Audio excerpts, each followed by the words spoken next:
Guys, আর কে ব্লকে আপনাদেরকে জানাই স্বাগত। আমি গ্রামে এসে গেছি ছোট্ট একটি মিনি ব্লগ বানাতে। গ্রামে বৈদ্যুতিক ব্যবস্থা হয়ে গিয়েছে 2014 সালে, কিন্তু আমাদের বৈদ্যুতিক তারে কোনো কভার দেওয়া হয়নি।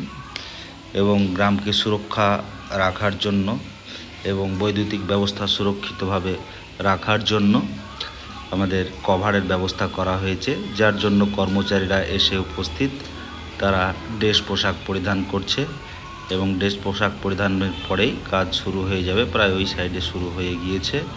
এই যে যন্ত্রপাতিগুলো দেখতে পাচ্ছেন স্টিলের, সবই দামি এবং ভালো মজবুত, এবং এরা দীর্ঘদিন এই কাজে ব্যস্তও আছে।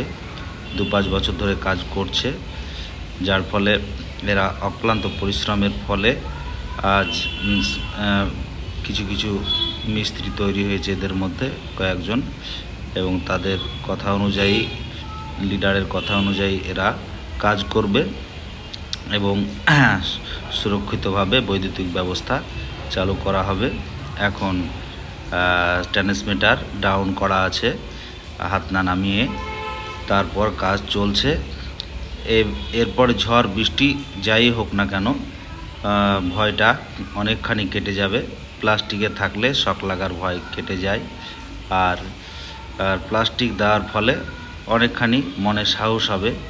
বৈদ্যুতিক তারের নিচ দিয়ে যাতায়াত করতে হয়, অনেক বড় বড় গাড়ি যখন যায় তার ঠেকে যাওয়ার চান্স থাকে, তার থেকে অনেকটা উঁচুতে করে দিল, যার ফলে গ্রাম সুরক্ষিত থাকবে এবং গ্রামবাসীরা যার জন্য খুশি। আর পাশে দেখতে পাচ্ছেন ঢালাই রাস্তা।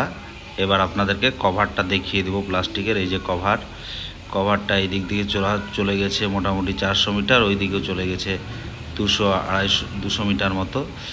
তো যাই হোক, এদিকে 400